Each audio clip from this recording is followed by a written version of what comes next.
Welcome once again to the Dr. Sky Experience, heard exclusively here on Talk Radio 77 WABC.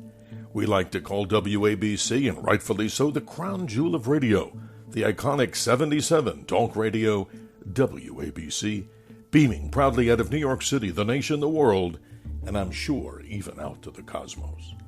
Welcome once again. If you have any questions or comments, my email is simply drsky.show, that's DRSKY show, @gmail.com.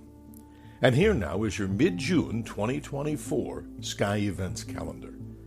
As we continue to move around the sun with great rapid speed, the month of June continues as we approach the beginning of summer. That occurs on June the 20th, significantly with some of the longest days of the entire year, and shorter nights, as you commonly know. But right now, as we do this update, we find out the moon just passed its first quarter phase on the 14th. Now, in my opinion, this is a great time to take a good look at the lunar surface, well, even with the naked eye.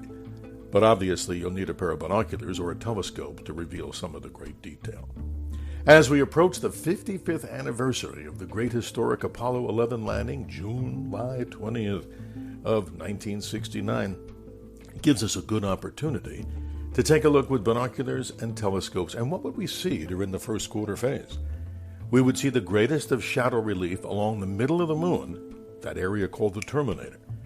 So get out one of those lunar atlases. If you have a small telescope, you'll get to see great detail and learn about the great mare, the so-called oceans, those are lava beds on the moon, and the great craters. But the simple thing is great shadow relief at this time. You'll actually see in telescopes the sun rising over the top of the mountain peaks and then streaming shadows into the basins of many craters.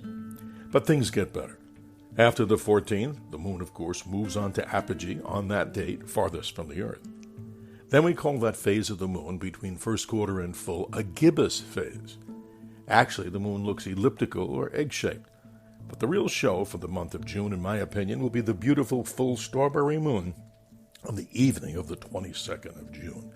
Don't miss it, because at that particular time, the moon is getting closer to its position we call perigee, and that is when the moon is closest to the Earth. For planets, you may have heard about a great planetary alignment in the early morning sky. Well, due to some unfortunate media hype, we always tell you the truth here, even though those planets may be symbolically lined up into the eastern sky, the difficulty of seeing all of those is very difficult from cities or even in the darkest of locations. So what can you see? The planet Venus has moved into the glare of the sun, and it will slowly emerge into the evening sky as we move through the months of July and August. We'll have more to say about that. But in the morning sky, the two obvious planets are simply Saturn and the planet Jupiter. And those would be easy to see with the naked eye as they hug just a few degrees above the sky in the eastern part of the sky, northeast to be precise, during the early morning hours. By the way, this particular upcoming summer season is a great time to observe some of the more fascinating objects in the sky. And since many people do have the luxury of taking a vacation to darker skies, here's a few Dr. Sky tips. My suggestion would be, if you're looking into the southern part of the sky, do it when the moon is closest to new. Now, that just happened on the 6th of June, and you'll have to wait into the early portion of July to do exactly what I'm saying. And what am I saying? With a pair of binoculars, during those dark of the moon, when the moon is not simply visible, take a good look with binoculars around 10 p.m. local time in the south, and you'll get to see, in my opinion, the most amazing view in dark skies. That is the beauty of the summer Milky Way. Did you know that the core of our Milky Way galaxy is 27,000 light years away in the constellation of Sagittarius the Archer? And on many star charts, Sagittarius looks symbolic like that of a big teapot in the sky. Well, just to the right of the front spout of that so-called teapot would be the area which we call the core of our Milky Way. Now, what will you see in binoculars? This most amazing myriad of stars and gas in the sky. And just know, inside that core is a supermassive black hole. Nothing to worry about here, but simply beautiful. Share that with friends and neighbors, especially if you're on vacation. Now, here's another thing that even city dwellers can do. Seeing visible man-made satellites. Like what? The International Space Station, the Hubble Space Telescope, and now the Evolution in the Sky, the Chinese Tiangong Space Station. So without further ado, go to this website, heavens-above.com. And I guarantee you, when you plug in your city, take a good look at that website, because let's say you're having an outdoor barbecue or doing something in the evening. You can be the star of your own party. How? You can tell people, hey, in about 20 minutes, the space station is going to pop up right above that tree. People will go, really? And yes, it'll happen just like clockwork. So heavens-above.com. And I want to thank John Catsimatidis, owner and operator of WABC, for having me part of his regular Sunday show, the Cats Roundtable, where we give out great information, as people tell us and you tell us, from the realms of astronomy, space, aviation, and weather, and also some stories about American exceptionalism in the mix.